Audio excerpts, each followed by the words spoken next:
خواهیم که در بیان فضل این سوره کمی هم باشد با شما صحبت کنیم، کمی هم باشد با شما صحبت نماییم. چگونه ای که ما بیان کردیم برادران و خواهران گرامی، سوره فاتحه از بزرگترین سوره های قرآنی به حساب می رود، بلکه از افضل ترین سوره های قرآن به حساب می رود. چگونه ای که الله سبحانه و تعالی می فرماید ولقد آتیناک سبعا من المثانی والقرآن العظیم، به درستی که ای پیامبر ما بر تو دادیم سبع من المثانی، همین سوره فاتحه رو و قرآن عظیم رو. اینجا سوره فاتحه رو علاهده ذکر کرد، پس قرآن عظیم گفت. امام بخاری و غیر از محدثین از ابی سعید رضی الله عنه روایت می‌نمایند که رسول الله صلی الله علیه و سلم فرمودند لاعلمنک اعظم سوره فی القرآن، لاعلمنک، به درستی که من بر تو تعلیم میدهم بزرگترین سوره قرآن را، بزرگترین سوره قرآن را بر تو من تعلیم میدهم. قال و گفتند الحمدلله رب العالمین، و گفتن که انمی سوره الحمدلله رب العالمین را از بزرگترین سوره های قرآن ذکر کردند و گفتن هی سبع مثانی، و گفتن که سبع مثانی به خاطر آن مینامانش که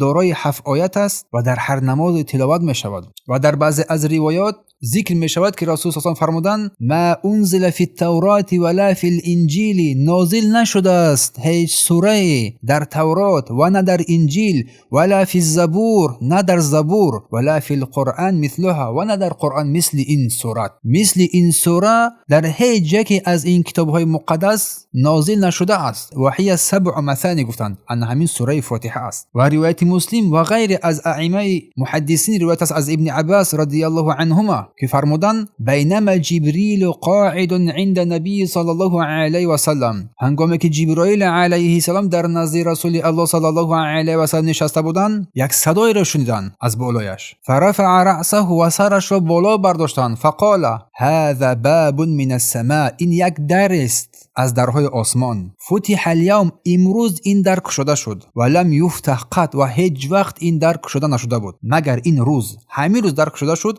و برای هیچ کس گشوده نشده بود مگر این روز برای تو گشوده شده است. فنزل منه ملک، یک ملائکه فرو آمد نازل شد، فقال، پس گفت هذا ملک نزل فی الى الارض، این ملک، این ملائکه که به سوی زمین فرود آمد لم نفرمد، هیچ وقت نفرمد مگر این روز تنها فرموده است. فسلم، پس سلام داد، فقال ابشر بی نورین، با این دو نور بشارت بر تو که بر تو داده شد که هیچ نبی هیچ پیامبر رو این دو نور داده نشده بود. و گفت که فاتحه الکتاب سوره فاتحه و خاتمه سوره بقره. و همچنین روایت بخاری و مسلم است از عباده ابن الصامت رضی الله عنه روایت است که فرمودند لا صلاه لمن لم یقرأ بفاتحه الکتاب، صلات کسی، نماز کسی درست نمیگردد اگر سوره فاتحه را نخواند. و جز این حدیث با دیگر احادیث هستند که دلالت بر واجب بودن خواندن و تلاوت سوره فاتحه در هر رکعت می‌نماید، که نماز هیچ کس درست و صحیح نمیگردد مگر با تلاوت سوره فاتحه. این دلالت بر فضیلت این سوره می‌نماید، بر عظمت این سوره می‌نماید. و آن حدیثی که روایت مسلم از ابی هریره رضی الله عنه فرمودند قال رسول الله صلی الله علیه و سلم، این که رسول الله صلی الله علیه و سلم فرمودند کل صلاه لا تقرأ فيها بأم القرآن، هر نمازی که در آن با ام القرآن با سوره فاتحه خوانده نمی‌شود فهی خداج، گفتند غیر تمام است این نماز،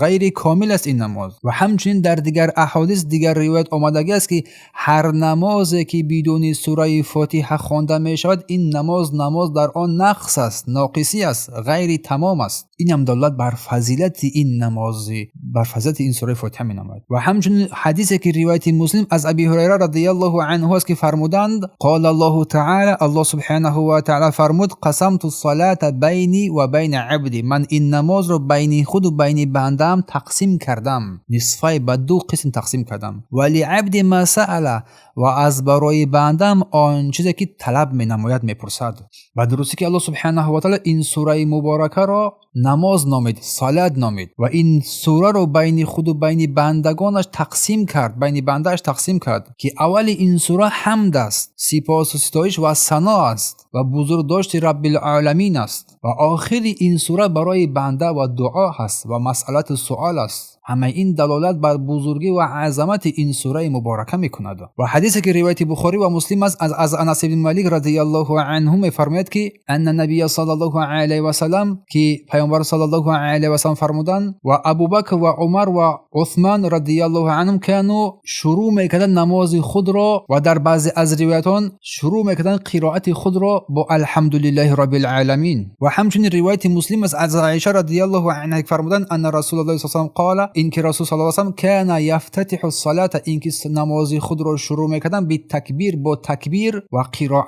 قرائت با الحمدلله رب العالمین. این هم دلالت بر فضل این سوره مبارکه مینامد. و روایت بخاری و مسلم است از ابی سعید خدری رضی الله عنه که فرمودند ان رجل منهم رقاه بام الكتاب. از ابی سعید خدری که آن یکی از مردم و سرداران یک قبیله را هنگامی که در قصه که آن را کژدم یا که مار یک چیز گزید لغید آن را اینکه سوره فاتحه را بر وی خواندن رقیه خوانی کردن بر وی با سوره فاتحه. اینم دلالت بر فضل آن مینامد. و رسول الله گفتند که ما یدریک انها رقیه، از کجا فهمیده که این رقیه هست؟ از همه این روایات دلالت بر فضیلت این سوره فاتحه مینامد که رسول الله این سوره را رقیه هم گفتند. و همچنین روایت عبدالله ابن جابر رضی الله عنه است که فرمودند الا اخبرک بخیر سوره فی القرآن، آگاه باش آیا من تو رو به بهترین سوره در قرآن خبر ندهم، آگاه نکنم؟ قلت بله، گفتم بله ای رسول الله، بله خبرم ده. قال، گفت رسول الله و خواند الحمدلله رب العالمین، حتی با تا آخر این سوره را خواند که این دلالت بر بزرگ بودن این سوره فاتحه و فضل آن مینامد که در برگیرنده معنی های عظیمی رو در قرآن میگیرد، با حمد، با ثنا، با بزرگداشت، با انواع توحید و اثبات رسالت و البعث و جزا و ذکر عمل کننده و عمل شخص و قسمت های مردم. و شیخ الاسلام فرمودند که در بیان سوره فاتحه گفتند نماز از افضل ترین عمل هاست، از بهترین عمل هاست گفتند و یکی از نیکوترین عمل های صالح است. و فرمودند که الکتاب سوره فاتحه چگونه که قرائت و تلاوت آن در نماز واجب است چون که وی از افضل ترین سوره هاست. به درستی که برادران و خواهران گرامی فضیلت های سوره فاتحه خیلی زیاد است. از حسن بصری روایت است که چگونه که ابن ماجه این روایت را ذکر می‌نمایند ان الله انزل 100 کتاب، الله 100 کتاب نازل کرد و 4 کتاب هم نازل کرد و این کتاب های پیش از این نازل کرده را در این کتاب های چهارگانه جمع کرد و تمام این کتاب های چهارگانه علم تمام این کتاب های چهارگانه در قرآن جمع کرده و علم قرآن را در سوره فاتحه جمع کرده و این سوره فاتحه را در ایاک نعبد و ایاک نستعین جمع کرد. این از بیان فضیلت سوره فاتحه چه فضل عظیمی دارد.